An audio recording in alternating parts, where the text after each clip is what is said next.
The Joe Rogan Experience. Have you seen the studies on creatine and performance with sleep deprivation? Very interesting. Another thing that not being tested for, which I don't think it should be, but like creatine at adequate doses, interestingly, for years, we've all been told take your 5 grams and you're good.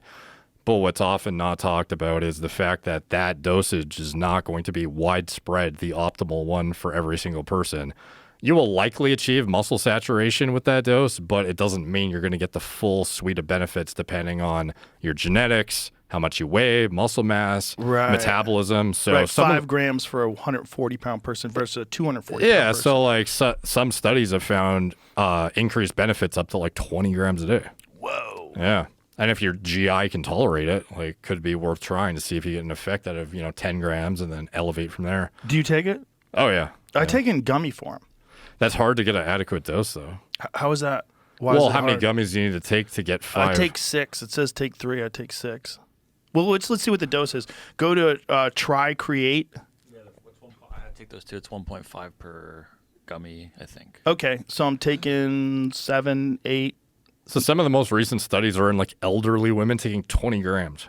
Whoa. Yeah. I'll start doing that.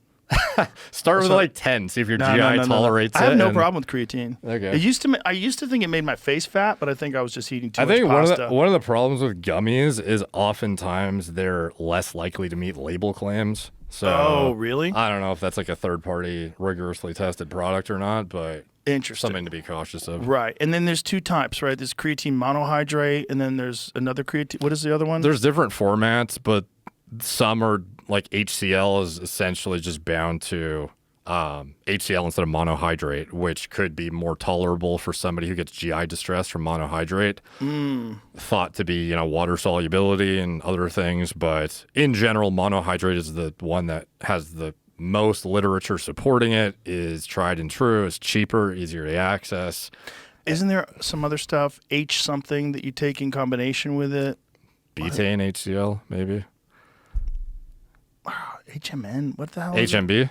HMB, yeah, that's it. What is that? That's, I believe, a metabolite of leucine, which is like very, basically stimulates mTOR. So could be useful for, I think, people who are not getting a sufficient amount of protein in their diet and need something to stimulate mTOR for adequate muscle protein synthesis.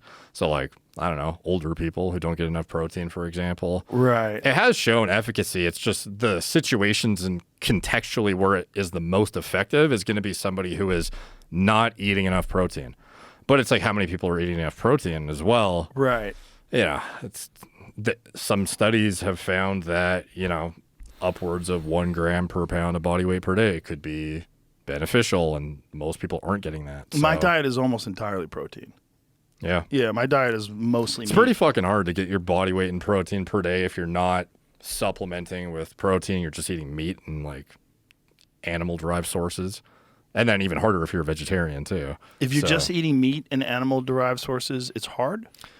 I think for a lot of people to get high quality, just if you're going to eat over, I don't know, 1.5 pounds to 2 pounds of meat a day, like you could hit your needs pretty easily. Oh, I do that easy. Yeah, but that's not like a typical person, I would say. That's most of my meals are meat. Okay. Like my breakfast today, I ate like 1 pound of elk. Yeah. That was my breakfast. So what I do is I meal prep for the week on Sunday. So I'll take out of my freezer, I take a bunch of elk steaks and I put them on the Traeger. I slow cook them at like 265 degrees until I get them to the proper internal temperature, and then I sear them, I cut them up, and then I put them in like a glass container and put them in my refrigerator, and then I pull it out whenever I want to eat. So you have how much meat per day? Multiple pounds. Multiple? Yeah. Cooked weight? Yeah. Wow. Yeah. Huh. I probably at least 3 pounds of meat a day. Yeah. Yeah, you might be getting, I forget how many pounds of meat you need to saturate creatine stores, or at least the equivalent of 5 grams, but you'd probably still benefit from trying supplementing more. Well, I do take those gummies. Like I said, I take 6 of those a day. But maybe I'm going to take... I get the powder, bro. I'm going to take 20 gummies. See what happens. Well, let's see what happens. Half your calories, gummies, and the rest meat. Yeah, let's see what's up. Yeah. They don't seem to make you... They don't upset my stomach at all. It makes you wonder if there's actually the creatine in it then. Wow. I've never had upset stomach from creatine. I've Okay. taken it in the past, but I'm taking it now more consistently than I've ever taken it before. Because with the gummies, it's so easy. I keep it in the gym. I just bust it open, Yeah. eat some of them. Yeah, yeah. It's And they taste good too. one of the most slept on supplements for sure. I think it kind of got, I don't know, like not as much attention as it deserves. Maybe more recently it's gotten a bit more hype because of some of the literature around its cognitive effects and whatnot. But it's like super useful for a myriad of things. What is the mechanism for it giving you a cognitive enhancing benefit? I think it's thought to be like local energy production in the brain. So some people genetically or as they age or what have you have deficiencies in the capacity to produce ATP. And if you can like backfill it with like a readily available source of phosphocreatine, then you could basically get it to baseline of where it should be.